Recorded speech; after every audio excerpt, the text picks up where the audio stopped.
বৈচিত্র্যময় ভারত, এর কোনায় কোনায় কত কিছু আছে লুকোনো, আমরা তার কিছুই জানি না।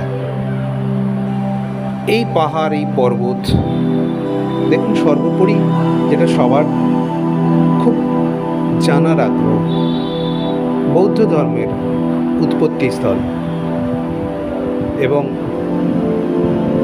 বৌদ্ধ ধর্ম কোথায় কোথায় বিস্তৃত হয়েছে এইটুকু জানার সবার ইচ্ছে থাকে। আমরাও চেষ্টা করেছি আপনাদেরকে অনেক কিছু দেখানো, জানি না কতটুকু দেখাতে পারছি। দেখুন।